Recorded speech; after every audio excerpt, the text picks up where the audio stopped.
Hi, my name is Bengisu, and in this presentation, I'll be talking about our work for designing family interactions for an in-home social robot. In the context of social robots in the home, there might be several users the robot has to interact with. A child might want to play games with the robot, while his older sibling is having conversation with the robot, and the parent might just want to spend private family time. So how can we design robots that are adaptive to these dynamic interactions? What do different family members expect from the robot? What are some of the conflicts that children and parents might have when interacting with the robot? To answer these questions and explore family perceptions, we conducted a participatory design study with children and parents. We structured the sessions in four parts. First, we conducted individual interviews with children and parents, which were followed by family discussions. Then we introduced the design resources for families to personalize, and finally we had the co-design activities to better understand the preferences of family members. Overall, we recruited 6 families with children aged between 10 to 12 for our study. Each family attended one session consisting of these four parts, which in total lasted around 2 to 2.5 hours. During the individual interviews, we talked with the parent and child separately and created family-specific design scenarios. We asked questions about the child's daily life activities, and we wrote each activity on a sticky note. Later, for the family discussions, we united the parent and the child and discussed all the scenarios that they generated during the interviews. We then asked the family members to rank these scenarios based on how frequently they occurred at their home. We then provided our definition of a social robot and asked family members to select the scenarios where they thought a social robot could be involved. We later used these selected scenarios as a roadmap for the co-design activities. But before we started the co-design activities, we wanted the family members to have a personalized set of resources that they could use during the design activities. So we introduced Lego minifigures, a wooden dollhouse with furniture, an off-powered robot model for families to engage with, and 3D printed mini versions of the robot.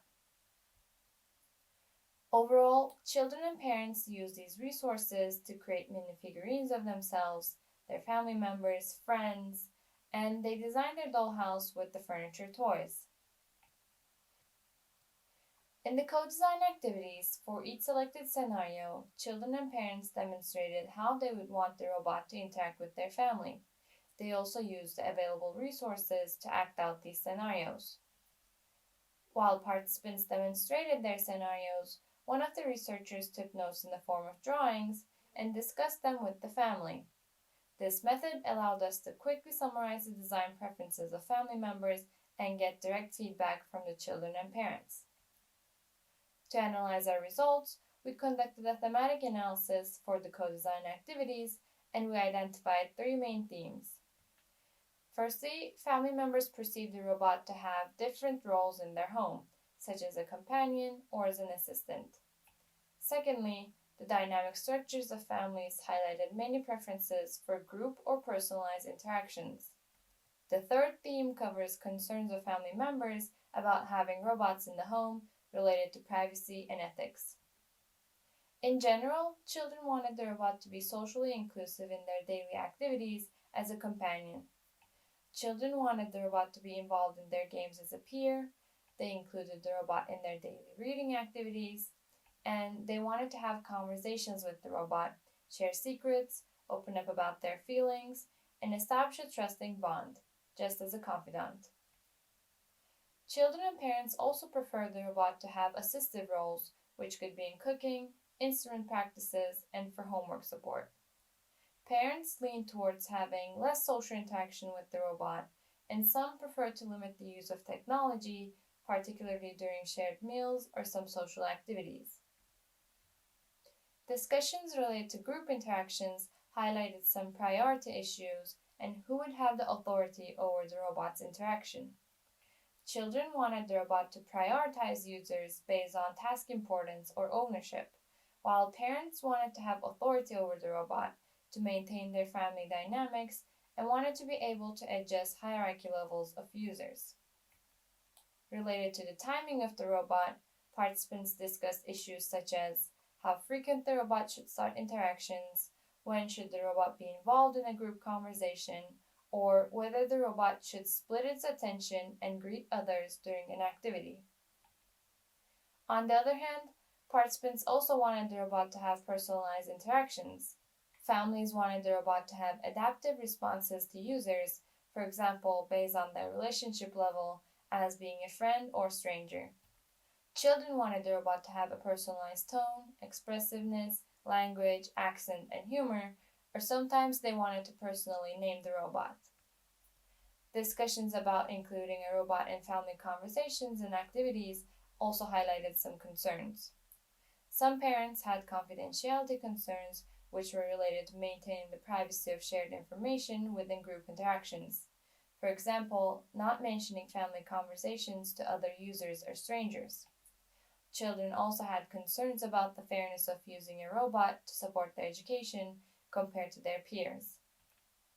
So here we present our design recommendations for an in-home social robot.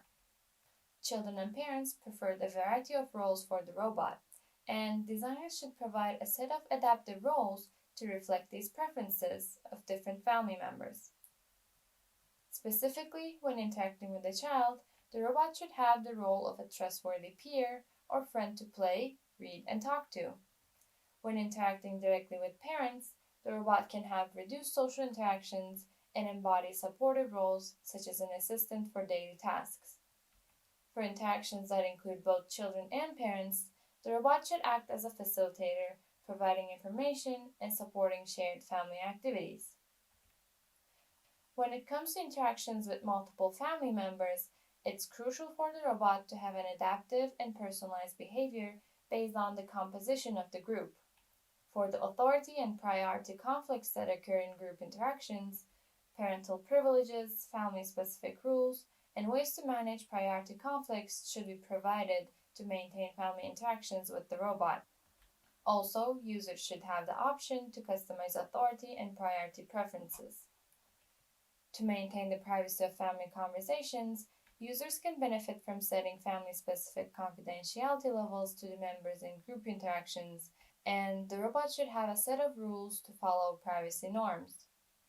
Overall, our work helps us to better understand how to design an in-home social robot for long-term interaction that accommodates preferences of multiple family members.